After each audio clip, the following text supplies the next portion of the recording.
So much आप लोगों को कि इतनी देर किसी को बैठ के सुनना सबसे बड़ी बात ये होती है, क्योंकि जब वहाँ पे हम बैठ के किसी को सुनते हैं तो उतना पेशेंस रखना पड़ता है, ये मुझे लगता है। और एक्चुअली मैं 26 साल की हूँ। 2011 में चलती ट्रेन से मुझे कुछ बदमाशों ने, मैं वॉलीबॉल चैंपियन भी रह चुकी हूँ, 2011 में चलती ट्रेन से मुझे बदमाशों ने एक गोल्ड चेन पहनी थी, चलती ट्रेन से मुझे उठा के बाहर फेंक दिया था। लखनऊ से दिल्ली आ रही थी मैं। कंपार्टमेंट में बहुत सारे, जनरल कंपार्टमेंट था, बहुत सारे लोग थे, किसी ने मना नहीं किया। एक प्लेयर का जो स्पिरिट होता है वो अपने आप, जब कोई छीनने की कोशिश करता कुछ भी, वो देता नहीं है। तो मेरे में भी था, मैंने मना किया और उन्होंने मुझे चलती ट्रेन से वो 4-5 तो उन्होंने बाहर फेंका। दुर्भाग्य ये था कि उसी समय दूसरी ट्रैक से ट्रेन आई और मैं उस ट्रेन में टकराई, फिर नीचे गिरी, दोनों ट्रेनें निकल गईं।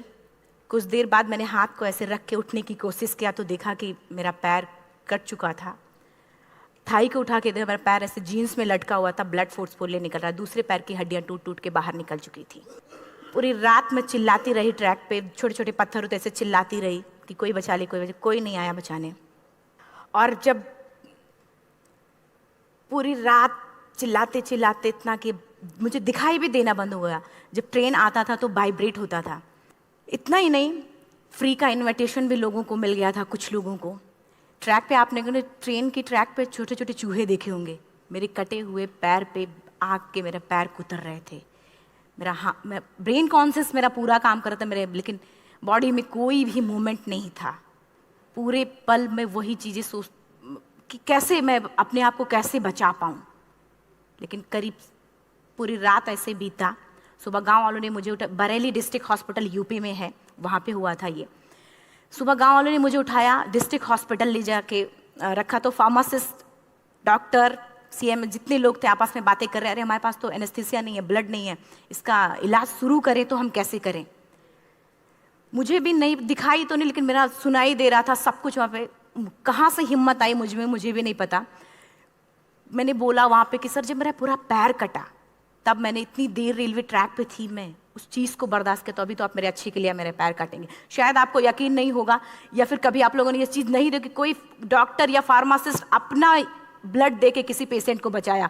मेरी इस बात को सुनने के बाद वहाँ के डॉक्टर और फार्मासिस्ट दोनों ने एक एक यूनिट ब्लड दिया और मेरे पैर को बिना एनेस्थीसिया अलग कर दिया गया। आज भी मैं उस दर्द को महसूस करती हूँ, जब भी मैं जब बोलती हूँ तब मैं वो चीज़ें महसूस करती हूँ।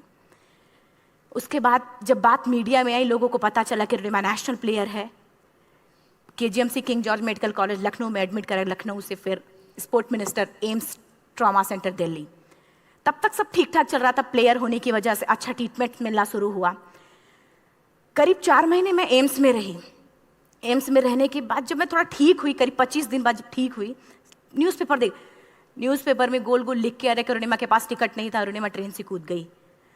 उसका खंडन किया घर वालों ने, फिर बोला कि अरुणिमा सुसाइड करने गई थी। जिस लड़की का शरीर का एक अंग कट चुका, पूरी जिंदगी का पता नहीं, कि व्हील चेयर है, बैसाखी, या पता, यहाँ तक कि मेरे स्पाइन में 3 फ्रैक्चर था, मुझे ये भी नहीं पता था कि मैं बेड से उठ भी पाऊंगी कि नहीं।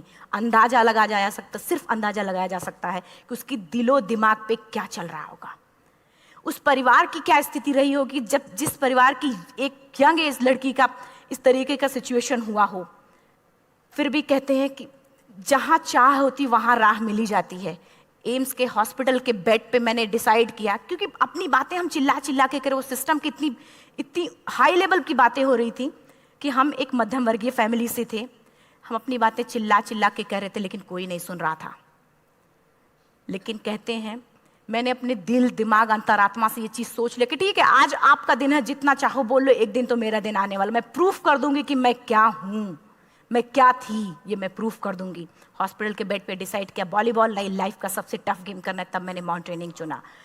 जब मैंने माउंटेनिंग कहने और करने में बहुत फ़र्क होता है। जब मैंने माउंटेनिंग की बात सोची और लोगों के सामने, सबसे बड़ी चीज़ थी सही गाइडेंस में ट्रेनिंग लेना, दूसरा स्पॉन्सरशिप। इतना बड़ा एक साथ तो मैंने 40 से 50 लाख मैंने वाकई में कभी नहीं देखे थे पहले। मेरे लिए बहुत बड़ी चीज़ थी वो इकट्ठा कर पाना। जब मैंने लोगों के सामने रखा कि मैं माउंटेनिंग करना चाहती हूँ, एवरेस्ट के लिए मुझे ट्राई करना है, हर किसी ने मुझे बोला कि क्या है, पागल हो चुकी हो क्या, तुम्हारा दिमाग खराब हो चुका, तुम कभी नहीं कर सकती माउंटेनिंग। एक पैर आर्टिफिशियल है, दूसरे में रॉड है, और तुम्हारा दिमाग खराब है, स्पाइन में भी फ्रैक्चर है, तुम पागल होगे, चुपचाप कोई नौकरी करो, जीवन यापन करो। क्योंकि लोगों का सबसे बड़ा प्रॉब्लम ये होता, लोग फिजिकल देखते, पैरों को मेरी अंतरात्मा में क्या चल रहा था वो तो किसी को पता ही नहीं था। मुझे लगता है कि आज यहाँ पे मैं भी सुबह से देख रही हूँ, इतने अच्छी अच्छी चीजें मैंने सीखी यहाँ पे। बहुत बड़े बड़े स्पीकर को शायद आप लोगों ने भी सुना, आज मैं भी आपको यहाँ पे कि चाहे जितना मोटिवेट करूं, चाहे जितना चीजें मैं बताऊं, लेकिन मुझे लगता है सबसे बड़ा मोटिवेटर कौन होता, आप खुद। जिस दिन किसी भी लक्ष्य के प्रति आपकी अंतरात्मा जाग गई, आपको कोई नहीं रोक सकता उस लक्ष्य को पाने में। ये मैं किताब से बातें नहीं बोल रही हूँ, ये मैं एक एक पल मैंने वो, ये मैं कोई भी किताब की बातें नहीं, एक एक पल आज जो मेरा 26 साल का एक्सपीरियंस है वो मैं बता रही हूँ सिर्फ आपको। उसके बाद किसी तरीके से मैनेज किया मैंने। भाई साहब, मेरा परिवार मेरा बैकबोन था। परिवार ने मुझे, भाई साहब ने मुझे कहा कि मैडम बछेंद्री पाल जिन्होंने 1984 में एवरेस्ट समिट किया, उनसे मिलते हैं, वो जरूर कुछ ना कुछ करेंगे। हॉस्पिटल से निकलने के बाद मेरे राइट लेग में स्टिचेस लगी थी। मैंने डायरेक्टली घर जाने की बजाय, जब लोग ये सोचते हैं कि मुझे अपना जीवन यापन कैसे करना है, जब लोग ये सोचते हैं कि मुझे अपनी ज़िंदगी के, मेरे दिमाग में सिर्फ 2 चीज़ें चल रही थी, मुझे इनका जवाब कैसे देना है और एवरेस्ट समिट कैसे करना है। फर्स्ट तुरंत गए बछेंद्री मैम के पास। जब मिले, मैम ने फर्स्ट टाइम जब मुझे देखा तो उन्होंने कहा, अरुणिमा, उनकी आंखों में आंसू आ गए। उन्होंने बोला, अरुणिमा, तूने ऐसी हालात में एवरेस्ट जैसे दुरूह पहाड़ के बारे में सोचा तो तूने अपने अंदर तो एवरेस्ट फतह कर लिया, अब तो सिर्फ लोगों के लिए। मेरे परिवार को छोड़ के बाहर की पहली ऐसी महिला थी जिन्होंने मुझ पे भरोसा किया था कि हाँ अरुणिमा, तुम कर सकती हो। मेरे लिए वही बहुत बड़ी चीज थी। प्लानिंग भी कर ली, मैम भी मिल गई, सब हो गया। लेकिन जब उतरते हैं फील्ड में तब पता चलता कि हम क्या हैं। रोड हेड से मैं पहुंच गई। मैडम ने कहा कि ठीक है, तुम्हारे कहने, तुम्हारे सोचने से कुछ नहीं होगा अरुणिमा, प्रूफ करो कि कर सकती हो। मैंने कहा बस एक मौका चाहिए मुझे। वाकई में जब मैं माउंटेन में पहुंची, रोड हेड से बेस कैंप लोगों को 2 मिनट लगता था, मुझे 3-3 घंटे लगते थे, क्योंकि मेरे राइट लेग की हड्डियां भी नहीं जुड़ी थी। लेफ्ट मेरा आर्टिफिशियल लग चुका था, लेकिन स्टंप एकदम रेड, उसका मतलब घाव एकदम नए थे। मैं अगर पैर रखती थी तो मेरे पैर से जोर से अगर दबा देती थी तो पैर से मेरे ब्लड आने लगता था। सारे लोग नॉर्मल थे वहाँ पे। हर कोई ये बोलता कि एक पीक के लिए जाते थे तो हर कोई मुझे ये बोलता कि अरुणिमा, तुम धीरे धीरे आओ। मेरे दिमाग में हर बार यही बात चलती थी कि क्या है, मैंने एवरेस्ट का प्लान किया, मैं इनके बराबर भी नहीं चल पा रही हूँ। खुद से संकल्प लिया कि कोई बात नहीं, एक दिन ऐसा आएगा कि मैं इनसे पहले जाऊंगी। और आपको शायद यकीन ना हो, आने वाले 8 महीने बाद पूरा का पूरा वेट उठा के बेस कैंप से साथ निकलते और टॉप पे पहले पहुंचते। ऐसे करके देखते थे कि अरे ये लोग तो पीछे। खुशी होती थी। उससे भी ज़्यादा मुझे खुशी तब होना शुरू हुआ जब वो सारे लोग आके मुझसे ये पूछते, मैडम खाते क्या हो, बता दो, पैर नहीं है फिर भी कैसे चलते हो। उसके बाद पूरा मुझे स्पॉन्सरशिप मिला।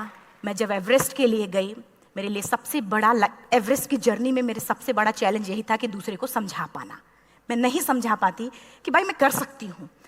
जब मैं एवरेस्ट के लिए, शेरपा होता, शेरपा को जब ये बात पता चला कि मेरा प्रोस्थेटिक लेग है, आर्टिफिशियल लेग है, दूसरे में रॉड, बोला नहीं ले जा सकता, इसकी वजह से तो मेरी भी जान जाएगी। मैडम ने, हमने सबने कन्विंस किया किसी तरीके से। मन वाकई में जो टीवी में हम और उसमें फोटोज में देखते हैं, ब्लू और ग्रीन आइस, हिला देने वाला होता। जितना सुंदर दिखता उतना ही हिला देने वाला होता। जब मैं, हमारे ग्रुप में 6 लोग थे, रॉकी एरिया तक मैं सबसे पहले थी, लेकिन जैसे ही मैं ग्रीन और ब्लू आइस में गई, मेरा आर्टिफिशियल लेग स्लिप कर जाता था। फ्रंट पॉइंटिंग से, जब मैं फ्रंट क्रैम्पोन से फ्रंट पॉइंटिंग मारती थी, लेफ्ट से पेन होता था तब भी करते, लेकिन आर्टिफिशियल जैसे फ्रंट पॉइंटिंग मूव हो जाता, मेरा पैर ही मूव हो जाता था। शेरपा मुझे बोला नहीं हो सकता अरुणिमा, जबरदस्ती मत करो। मैंने कहा कुछ नहीं, ये मेरा पैर है, मैं जानती हूँ कैसे चलेगा। फाइनली 1, 2 बार, 3 बार करने, 4 बार, 5 बार होल हो जाता था। आइस थोड़ा टूट के निकलता था तो मैं वहाँ पैर रख के जाती थी। कैंप 3 तक ठीक था, प्रॉपर एक्लेमेटाइज किया अपने आप। कैंप 3 तक जनरली गए। बात जब कैंप 3 के ऊपर की होती है, साउथ कोल समिट, अच्छे माउंटेनियर, अच्छे दिलेर के हौसले धरे के धरे तब रह जाते हैं जब अपनी आंखों के सामने किसी को मरता देखता है, और दिमाग में बात, जब जिसको डिसीजन मेकिंग, और जब दिमाग में बातें जब ये आने लगती हैं कि अरे जिस चीज़ के लिए हम जा रहे हैं उसी चीज़ के लिए आदमी मर रहा है, इसी चीज़ के लोग लिए मर चुके हैं। रात में क्लाइंबिंग, ज़्यादा से ज़्यादा माउंटेनिंग रात में की जाती है क्योंकि वेदर शांत होता है। जब मैं रात में निकली साउथ कोल से, कैंप 4 से, मेरी हेडलाइट जिधर ही हेडलाइट जा रही थी उधर ही डेड बॉडीज़ मुझे नज़र आ रही थी।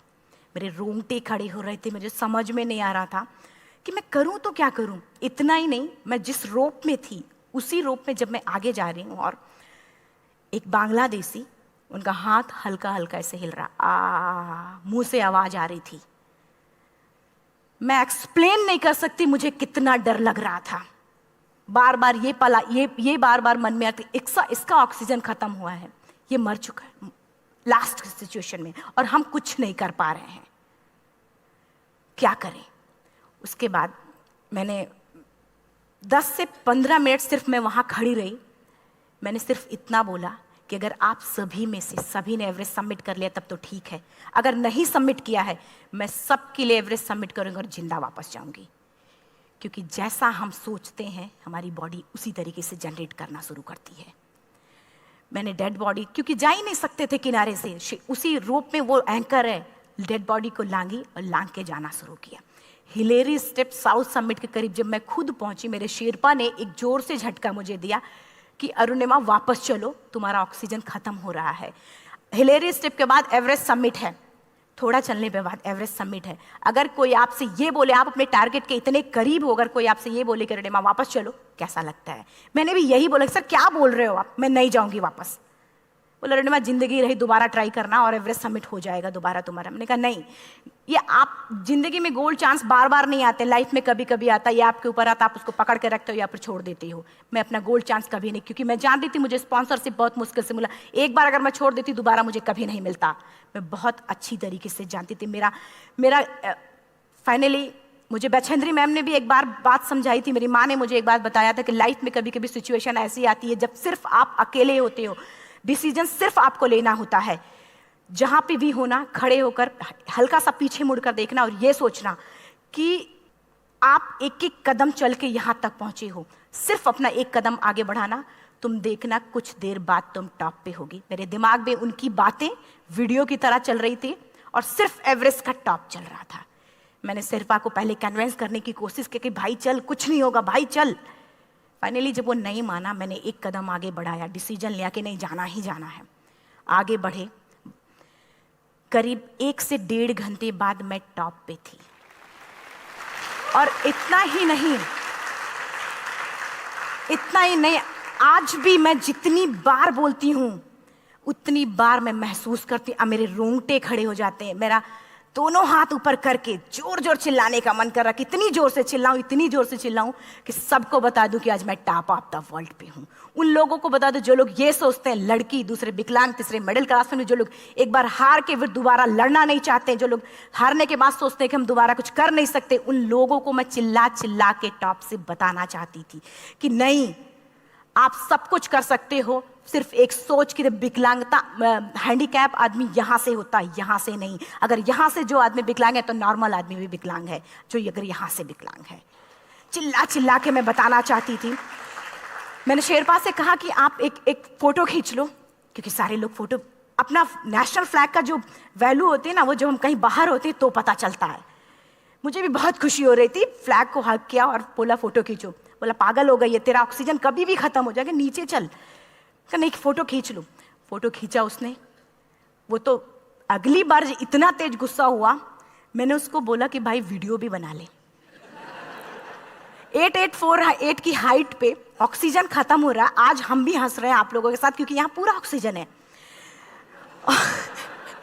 और 8848 की हाइट पे जब मुझे शेरपा, कोई भी शेरपा को बोलेगा भाई वीडियो बना, तो परेशान हो जाएगा, पागल हो चुकी, कि तुम मर जाए, यहाँ मैं जा रहा हूँ नीचे। मैंने कहा नहीं, कुछ नहीं होगा, आप बनाओ वीडियो। किसी तरीके से मैं 4-5 पेयर बैटरी रख के लेके गई कि डिस्पोजल कैमरा, एक अलग कैमरा की, मतलब एक नहीं काम करेगा तो दूसरा करेगा, प्रॉपर प्लानिंग से। शायद आप लोग भी सोचो कि वाकई में लड़की को इतना बड़ा रिस्क लेने की क्या जरूरत थी, कि जिंदगी कभी भी जा सकती थी इसकी। लेकिन मैंने वो रिस्क लिया क्यों? क्योंकि मैं चाहती थी, कहीं ना कहीं से मेरे भी दिमाग में ये बात आ चुका था कि मैं जिंदा वापस ना जाऊं। मैं चाहती थी कि अगर मैं जिंदा ना जाऊं तो ये वीडियो मेरे इंडिया शेरपा से मैंने यही बात बोली, ये वीडियो अगर मैं जिंदा नहीं जाती, ये वीडियो मेरे इंडिया पहुंचा देना, मेरे यूथ तक चला जाएगा। क्योंकि मैं चाहती थी कि 11 अप्रैल 2011 को मेरा एक्सीडेंट हुआ, 21 मई 2013 10:55 पे मैं टॉप ऑफ द वर्ल्ड पे थी। ऑलमोस्ट 1 से 2 साल के अंदर कैसे यहां से मैंने ये चीज, मैंने कभी भी कामयाब होने के, मेरी वो जिंदगी बन चुकी थी, मेरा जुनून बन चुका था, मेरा पैशन मेरा जिद बन चुका था। वो मेरा सोते उठते बैठते सिर्फ मुझे एवरेस्ट दिखाई जाए। और मुझे लगता है किसी को भी अगर अपना लक्ष्य पाना है, यहां से अगर वो पागलपन जब तक नहीं आएगा तब तक नहीं होगा। वो फाइनली उसने वीडियो भी बनाया। आप बोल रहे फटाफट रोनिमा नीचे भागो। जब मैं टॉप पे थी तो कुछ लोग और भी थे, लेकिन 10:55 पे मैंने एवरेस्ट समिट, 11 बजे के बाद अगर कोई अटैम्प्ट करने की कोशिश करता है उसको सुसाइड अटैम्प्ट बोलते हैं। जैसे ही मैं नीचे चलना शुरू की, मैंने कहा भाई हाँ चल नीचे चलते हैं। ज़्यादा से ज़्यादा मौतें नीचे आते वक्त होती हैं एवरेस्ट पे। जब मैं नीचे आ रही हूँ, थोड़ा दूर ही मैं नीचे चली थी, मेरा ऑक्सीजन पूरी तरीके से ख़त्म। सिर्फ अंदाज़ा लगा सकता कि जब ऑक्सीजन ख़त्म हुआ क्या परिस्थिति रही होगी। मैं ऐसे नीचे गिर गई और शेरपा मुझे बोल रहा कि रोनिमा मुझे यकीन नहीं था कि तू एवरेस्ट सबमिट कर पाएगी, लेकिन फिर भी तूने किया। मैं चाहता हूँ कि रोनिमा जिंदा चल, तू वापस उठ, खड़ी हो। मुझे खड़ा करने की वो कोशिश कर रहा था बार बार, मैं खड़ी नहीं हो पा रही थी, वाकई में दम ही नहीं था। लेकिन फिर भी कहते हैं कि जैसे हमारे नियम होते हैं वैसे ऊपर वाले के भी नियम हैं। उसकी लिस्ट में जब मेरा नाम नहीं है तो वो मुझे नहीं ले जा सकता। अगर दूसरी चीज, मेरा कॉन्सेप्ट एकदम क्लियर हो चुका था। जब रेलवे ट्रैक पे मैं थी, रेलवे ट्रैक पे 7 घंटे में पड़ी थी, 49 ट्रेन अप डाउन हुई थी, तो मेरा कॉन्सेप्ट एकदम क्लियर हो चुका था। इसका मतलब है कि ऊपर वाले ने अगर मुझे कुछ बचाया है तो कुछ ना कुछ इतिहास रचने के लिए बचाया है। मैंने पॉजिटिव तरीके से सोचा। और उसी समय एक ब्रिटिश क्लाइंबर नीचे से ऊपर आ रहा था और उसके पास 2 ऑक्सीजन, तो उसने एक को वहीं फेंका और दूसरे को लेके नीचे जाना शुरू किया क्योंकि वेदर खराब था। मेरा शेरपा मुझे एंकर किया और जाने लगा नीचे, और वो फटाफट उसको लेके आए, मुझे लगाया। उसने बोला रोनिमा तू बहुत लकी है कि तुझे यहाँ पे ऑक्सीजन मिला है। वाकई में ऊपर वाला भी चाहता है कि तू जिंदा रहे। वो मुझे बार बार लकी लकी बोल रहा था। शायद आप लोग में से भी कोई होगा कि जो लक और भाग्य जैसी चीज़ों पे यकीन करता हो, या पता नहीं भी। मैं किसी की भावनाओं को ठेस नहीं पहुंचाना चाहते, लेकिन मैं इन किसी भी चीज़ों पे भरोसा नहीं करती, क्योंकि मेरा मानना है कि लक भी उसी का साथ देता है जिसके अंदर जीतने का जज्बा है। अगर आपके अंदर जीतने का जज्बा नहीं है, चारों तरफ सिर्फ बहाने होते हैं, सिर्फ बहाने, इतना सारा एक्सक्यूज होता है। शायद मैं भी अगर वापस आ गई होती तो मैं बोल देती मेरा ऑक्सीजन खत्म है, कोई मुझसे पूछने ना, बछेंद्री मन, न मेरा परिवार, कोई भी मुझे पूछने नहीं आता। लेकिन क्या कभी मैं अपने आप को समझा पाती? कभी नहीं। फाइनली जो भी था, लक भाग्य किस्मत में नीचे आ रही थी, बहुत खुश थी। माउंटेन, डेड बॉडीज, मेरा शेरपा, ये लोग थे। मैं किसी से शेयर भी नहीं कर पा रही थी कि अरे मैंने एवरेस्ट सबमिट किया, किसी से शेयर भी नहीं कर पा रहे थे। फटाफट मैंने नीचे हील मार के, हमारे से हील मार के नीचे आ रहे थे। एकाएक मेरा प्रोस्थेटिक लेग, पूरा का पूरा लेग ही निकल गया। -60 डिग्री तक टेम्परेचर डाउन हो जाता है एवरेस्ट पे। मेरा हाथ वगैरह ये सब ऐसे मूवमेंट, ऐसे मुड़ नहीं रहा था, ब्लड निकलने लगा था, ये सब यहाँ तक। मुझे शेरपा से मैं बोल रही हूँ कि ऑलरेडी मेरा पैर कटा हुआ है, अगर दिमाग में ये बात है कि मेरा हाथ भी काटना पड़ेगा, कैसा लगेगा मेरा दिमाग? क्योंकि ये ऐसा मूवमेंट, रेड 3 स्टेज होती हैं। रेड मेरा हो चुका था, रेड, ब्लैक, ब्लू, ब्लैक हो तो काटना पड़ेगा। तो बार बार मैं बोल रही हूँ शेरपा से कि भाई हाथ मेरा कुछ हो रहा है, इसमें मूवमेंट नहीं हो रहा है, यहाँ सबसे ब्लड हो रहा है। बोला रोनिमा कुछ नहीं, जितना नीचे जाएंगे उतना अच्छा होगा। प्रोस्थेटिक लेग मेरा निकल चुका है, मैं रुकी हूँ, मेरा ऑक्सीजन चल रहा, बड़े मुश्किल से, लक भाग्य किस्मत जो भी था मुझे मिला था। शेरपा मेरे आगे है, लास्ट मोमेंट तक वो मुझे बोलेगा, अगर वो मैं नहीं चलती वो मुझे छोड़ के चला जाए। गलती उसकी भी नहीं होती, क्योंकि वो क्या करे, क्लाइंबर की वजह से, या तो अपनी जान वो भी दी, गलती उसकी भी नहीं है। लास्ट में मेरी आंखों से आंसू निकलने लगा। मैंने सोचा क्या करूं अब? रोने अपने आप आंसू ने कहीं ना कहीं से आ ही जाता है। दूसरे पल मुझे समझ में आ गया कि रोने धोने से कुछ नहीं होगा। मैंने आंसू को पोंछा और रोप, जो मेरी रोप थी, रोप को पकड़ा, दूसरे हाथ से आर्टिफिशियल लेग को, पैर को घसीट के चलना शुरू हो गया, क्योंकि मेरे पास यही था। ये तो दूसरा था, गिव अप कर दो ही चीज़ थी।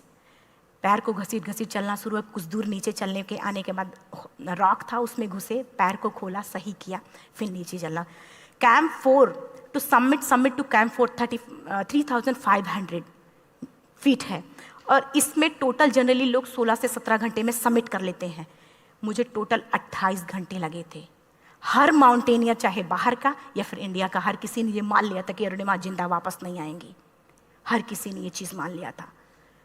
लेकिन मुझे लगता, जब मैं वापस साउथ पोल पहुंची, जब मैं टेंट का जिप खोला, मैंने हर किसी ने कहा कि अरे तू यहाँ है, हम तो सब सोच लिए थे तू चली गई। हर किसी ने ये बोला था। फिर सब खुशी मना रहे थे हम सब। देखिए, ये सब बताने का मेरा सिर्फ एक मकसद था कि सब कुछ हम में है, हम जैसा चाहें वैसा कर सकते हैं। ऑलरेडी टाइम हो चुका है। मैं एक चार लाइन की पंक्ति सिर्फ बोलूँगी।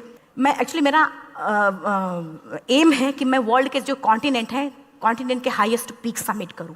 एशिया का एवरेस्ट हो चुका है, अफ्रीका के किलिमंजारो हो चुका है, यूरोप का एल्ब्रूस हो चुका है।